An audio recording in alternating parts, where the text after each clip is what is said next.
பிரியமானவர்களே, கர்த்தர் நல்லவர். இந்த நாள் கர்த்தர் உண்டு பண்ணின நாள். இதுல நாம் மகிழ்ந்து களி கூறுவோம். ஆண்டவராகிய இயேசு கிறிஸ்துவின் நாமத்தினால இந்த நல்ல சத்தியங்களை கேட்கும்படியாக நான் உங்க ஒவ்வொருத்தரையும் வாழ்த்தி ஆசீர்வதிக்கிறேன். இந்த காலை வேளையில நீங்க கோடா கோடியாய் பெருகுவீர்களாக இயேசுவின் நாமத்துல நான் உங்களை வாழ்த்துறேன். நிச்சயமாகவே இது கர்த்தருடைய வார்த்தை. நீங்க நிச்சயமாய் கோடா கோடியாய் பெருகுவீர்கள். உங்கள் தேவைகள் எல்லாம் சந்திக்கப்படும். இயேசுவின் நாமத்தினால கர்த்தர் நல்லவராயிருக்கிறார். பாருங்க, நாங்கள்லாம் இந்த விசுவாசத்தை கற்றுக்கொண்ட நாளில் 2006 2007 ஆண்டுகளில் தான் முதல்ல இந்த கர்த்தர் நல்லவர் என்கிற செய்திகள் எல்லாம் நான் கேட்க பழகினேன். பாருங்க, எங்களுக்கு இவ்விதமாக போதிக்கிறதுக்கு அன்னைக்கு யூடியூபோ மற்ற இப்படிப்பட்ட செய்திகளோ இல்லை. பாருங்க, எவ்வளோ கஷ்டம். ஒவ்வொரு தேவைகளின் போதும் ஒவ்வொரு கஷ்டங்களின் போதும் வார்த்தைகளை தேடி அலசி ஆராயவும். பாருங்க, அப்போ அந்த கர்த்தர் நல்லவர் அப்படிங்கிற சத்தியத்தை நான் கேட்கும்போது அவ்வளோ ஆவலா இதை கற்றுக்கொள்ள தொடங்கினேன். பாருங்க பிரியமானவர்களே, இன்றைக்கு நீங்கள் பாக்கியம் பெற்றவர்கள். இப்படிப்பட்ட விசுவாச வார்த்தைகளை கேட்கிற உங்கள் காதுகள் பாக்கியம் உள்ளவைகளாக இருக்கிறது. அதனால ஆண்டவருக்கு நம்ம நன்றி சொல்லுவோம்.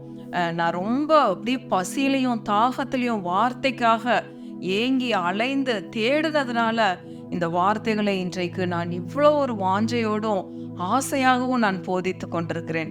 கர்த்தர் நல்லவர். பிரியமானவர்கள், எல்லா மகிமையும் அவருக்கு தான். பாருங்க, இன்னைக்கும் கூட நம்ம விசுவாசத்தை தொடர்ந்து கற்றுக்கொண்டே வர்றோம். பிள்ளைகளுக்காக எப்படி நம்ம வசனங்களை விசுவாசிக்கணும், நேற்றைய தினத்துல பார்த்தோம் வயதானவர்களுக்காக எப்படி வார்த்தைகளை விசுவாசிக்கணும், நம்மளுடைய முற்பிதாக்கள் எப்படி முதிர் வயதுல அவர்கள் பிள்ளைகளை பெற்று கொண்டார்கள். 120 140 இந்த மாதிரி வயசு வரைக்கும் அவங்க வாழ்ந்தாங்க. தாவீது ராஜா எப்படி முதிர் வயதுல காலூன்றி எழுந்து நின்று ஜனங்களோடு கூட பேசினார். இப்படி எல்லாம் நம்ம பார்த்தோம். பாருங்க, இன்றைக்கும் கூட இந்த வசனங்களை எப்படி விசுவாசிக்கிறது, எப்படி இருதயத்துல வைக்கிறது, உங்க கண்களை விட்டு இது பிரியாது இருக்கட்டும் அப்படின்னா எப்படி கண்களை விட்டு பிரியாம இருக்கிறது? எப்போ நம்ம பைபிளை இப்படி வச்சு பார்த்துக்கிட்டே இருக்கிறதா? அதுக்கான அர்த்தத்தை பார்க்குறோம். இன்றைக்கு ஒரு சிலர் கேட்குறீங்க, கமெண்ட் எழுதுறீங்க, என்னன்னா என்னுடைய கஷ்டம் இன்னும் தீரவே இல்லை, என்னுடைய கடன் இன்னும் தீரலை அப்படின்னு சொல்லிட்டு. பாருங்க, நீங்க வார்த்தைகளை அதாவது முதல்ல நம்ம சந்தோஷமா இருக்க பழகிடணும். இந்த பிரச்சனைகளை நினைச்சுக்கிட்டே இருக்கும்போது நமக்குள்ள அந்த சந்தோஷமே இருக்காது. பாருங்க, கர்த்தர் ஒருத்தவங்களை எடுத்து பயன்படுத்த தொடங்க போறாருங்கிறதுக்கு அடையாளம் என்னன்னா, ஆண்டவர் உங்களுக்கு ஆழமாக இந்த விசுவாசத்தின் காரியங்களை கற்றுக் கொடுக்க ஆரம்பிக்கும் போது நீங்க அதை கற்றுக்கொள்ளணும். உங்களை கொண்டு ஆண்டவர் பெரிய காரியங்களை செய்ய போறாரு. அநேகருக்கு நீங்க இந்த விசுவாசத்தை போதிக்க போறீங்க. அப்ப நம்ம ரொம்ப கருத்தா படிக்கணும். உடனே நம்ம +2 எக்ஸாம் எழுதிட முடியுமா? உடனே நம்ம காலேஜ்ல சேர்ந்துட முடியுமா? எல்கேஜியில் ஜாயின் பண்ணுறோம். இப்போ விசுவாசத்தை நம்ம கற்றுக்கொள்ள தொடங்குறோம். அடுத்தது யூகேஜி, அடுத்தது ஃபர்ஸ்ட் ஸ்டாண்டர்ட். ஸ்டெப் பை ஸ்டெப்பாக படிப்போம். ஒவ்வொரு காலகட்டத்திலையும் நம்ம பிரச்சனைகளை தாண்டி தாண்டி தாண்டி பிரச்சனை இல்லாமல் நம்மளுக்கு ஜெயமே கிடையாது. ஒரு பிரச்சனையும் சோதனைகளையும் தாண்டி தாண்டி தாண்டி தான் நம்ம ஜெயத்தை பார்க்க போகிறோம். நம்ம பரீட்சை எழுதாமல் எப்படி பாஸ் பண்ண முடியும்? நம்ம ஜெயிக்கிறவர்கள்னு எப்படி தெரியும் மற்றவங்களுக்கு? அப்போ நம்ம பரீட்சை எழுத வேண்டி இருக்குது. பாருங்க, இந்த விசுவாச பாடத்துல இந்த கடன்கிற பிரச்சனையை நான் எப்படி தாண்டி நான் மேலே ஏறி வரப்போறேன் அப்படிங்கிறது தான் நம்மளுடைய சவால். பாருங்க, அதுல நிச்சயமாய் நாம் வெற்றி பெற போறோம். அதனால கவலைப்படாதீங்க. இன்னைக்கு இருக்கிற பாடத்தை, இன்னைக்கு இருக்கிற இந்த விசுவாச பாடத்தை எப்படி நான் வசனங்களை இருதயத்துல வைத்து இந்த தேவையை நான் எப்படி சந்திக்க முடியும், வசனத்தை வச்சு நான் எப்படி ஜெயிக்க முடியும், மனுஷங்க கண்களை எப்படி நான் தயவை பெற்றுக்கொள்ள முடியும், இந்த வியாதியிலிருந்து நான் எப்படி காப்பாற்றப்பட முடியும், எப்படி நான் சுகத்தை பெற்றுக்கொள்ள முடியும், கஷ்டத்திலிருந்து நான் எப்படி செழிப்புக்குள்ள வர முடியும், ஆசீர்வாதத்துக்குள்ள வர முடியும். இந்த டிரான்ஸ்ஃபர்மேஷனுக்காக தான் நம்ம வாக்கு தத்தங்களை நோக்கி பார்க்க வேண்டும்.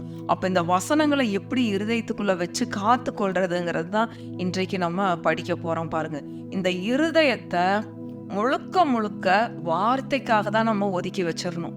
இந்த இருதயம் முழுவதும், நம்மளுடைய மனதும் முழுவதும், முழு இருதயத்தோடும் முழு ஆத்மாவோடும் நம்ம கர்த்தர் பேரில் நம்பிக்கையா இருக்கணும்னு தான் இன்னைக்கு வசனம் நமக்கு போதிக்கிறது. பாருங்க, இன்றைக்கு எப்படி நம்ம கண்களை விட்டு பிரியாம இருக்குது அப்படிங்கிறத சுருக்கமா பார்க்க போறோம். பாருங்க, நீதிமொழிகள் 4வது அதிகாரம் 20 21 வாசிக்கிறேன்.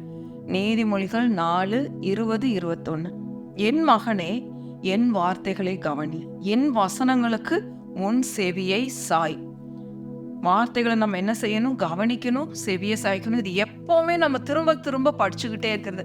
இந்த வசனம் தானே எனக்கு தெரியும் நம்ம எடுத்துடக்கூடாது. ஒவ்வொரு முறையும் இந்த வார்த்தைகள்ல நம்ம நிச்சயமாய் ஒரு விசுவாச பாடத்தை கற்றுக்கொள்வோம். பாருங்க, அடுத்தது 21வது வசனம், அவைகள் உன் கண்களை விட்டு பிரியாதிருப்பதாக, அவைகளை உன் இருதயத்துக்குள்ளே காத்துக்கொள்.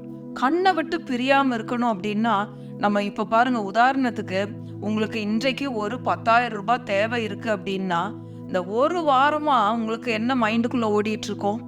ஐயோ, இந்த அன்னைக்கு நம்மளுக்கு 10,000 ரூபாய், நம்ம பிள்ளைக்கு ஃபீஸை பே பண்ணணுமே, இந்த 10,000த்துக்கு நான் என்ன பண்ணுவேன், இந்த 10,000த்துக்கு நான் என்ன பண்ணுவேன்னு இரவும் பகலும் உங்க மைண்ட் என்னவா இருக்கும்? அந்த 10,000த்துக்குள்ளேயே தான் இருக்கும். அந்த 10,000த்தையே தான் நினைச்சுக்கிட்டு இருக்கோம். நைட்டு படுக்கும்போது உங்க ஜெபம் எல்லாம், ஆண்டவரே எனக்கு இந்த 10,000 வேணும் ஆண்டவரே, இந்த 10,000த்தை தந்துருங்க ஆண்டவரே, தந்துருங்க ஆண்டவரேன்னு அந்த 10,000த்தை கேட்டுக்கிட்டே தான் இருப்போம்.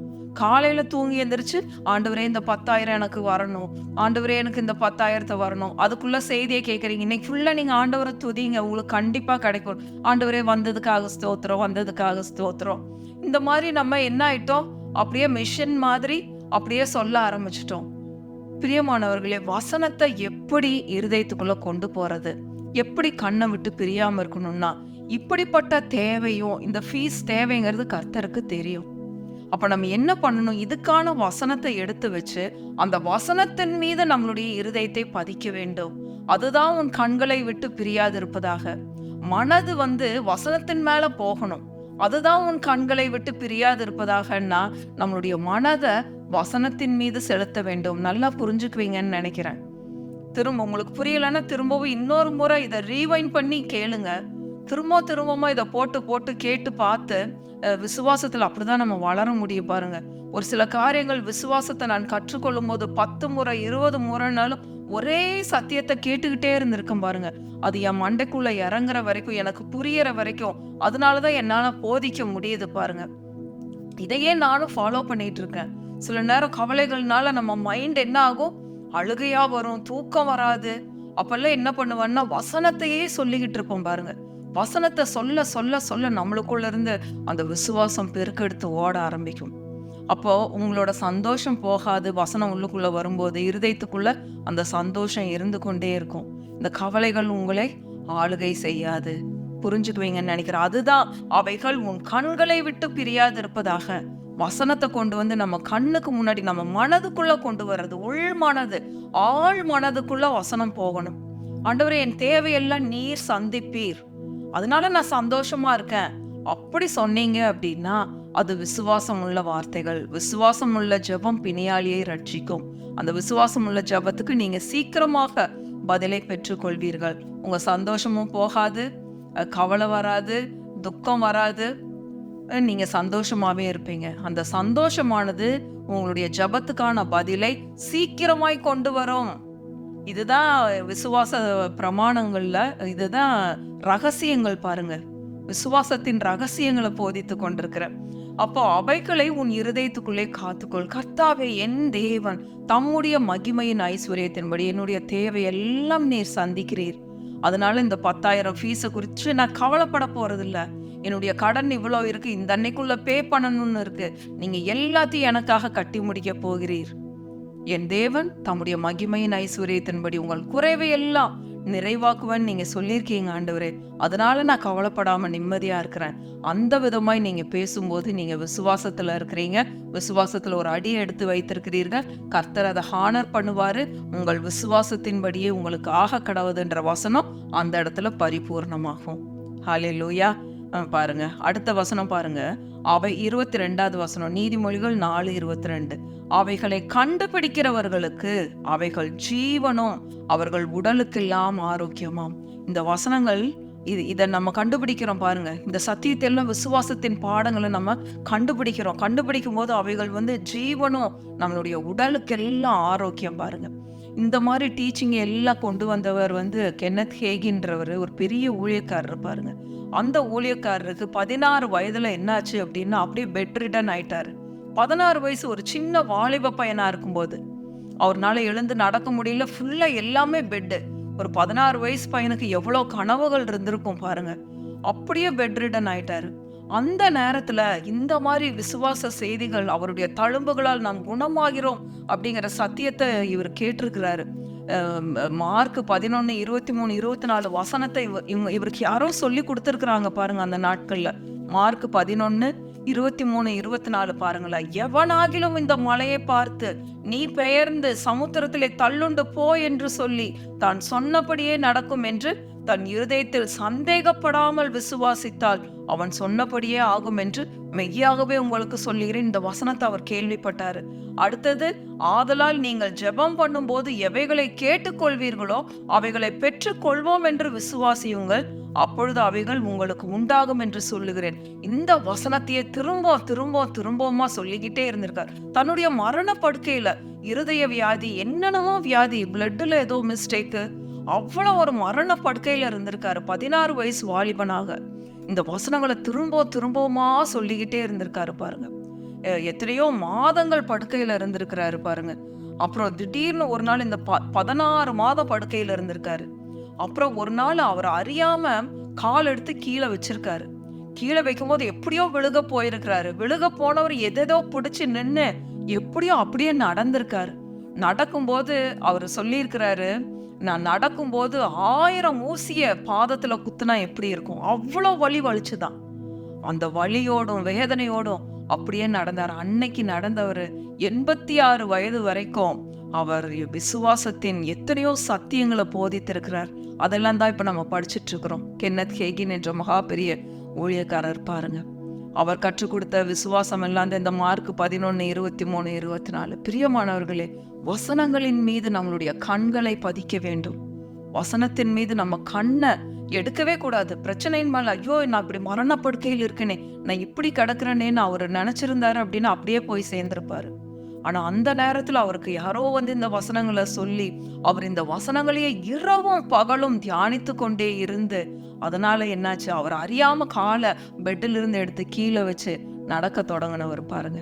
பிரியமானவர்களே, நம்மளை கொண்டு ஆண்டவர் இப்படிதான் விசுவாசத்தை போதிக்கிறவர்களாக, அநேகருக்கு இந்த விசுவாசத்தை கற்றுக் கொடுக்கிறவர்களாக நம்மளெல்லாம் ஆக்கணுங்கிறது தான் ஆண்டவருடைய நோக்கம், திட்டம். அதுக்கு நம்மளை அர்ப்பணிப்போம். பிரியமானவர்களே, உங்க குடும்பத்தின் கஷ்டங்கள், தேவைகள் எதுவாக இருந்தாலும், குடும்பத்தின் தேவைகள், கஷ்டங்கள், பிரச்சனைகளின் மீது உங்களுடைய இருதயத்தை வைக்காம, மனதை அதன் மீது வைக்காம, அதுக்கான வசனங்களை, வாக்குத்தத்தங்களின் மீது உங்களுடைய கண்களை நீங்க பதிக்கும் போது நிச்சயமாகவே அவைகள் உங்கள் உடலுக்கு ஆரோக்கியமா இருக்கும், உங்களுக்கு ஜீவனை கொண்டு வரும். அதுதான் நீதிமொழிகள் 4:22. அவைகளை கண்டுபிடிக்கிறவர்களுக்கு அவைகள் ஜீவனும் அவர்கள் உடலுக்கெல்லாம் ஆரோக்கியமும். உங்க உடல் எல்லாம் ஆரோக்கியமா இருக்கும், எல்லா உறுப்புகளும் ஆரோக்கியமா இருக்கும். கர்த்தர் நல்லவர். பிரியமானவர்களே, அவரை துதியுங்கள், அவர் கிருபை என்றும் உள்ளது. ஆமென், ஆமென், ஆமென்.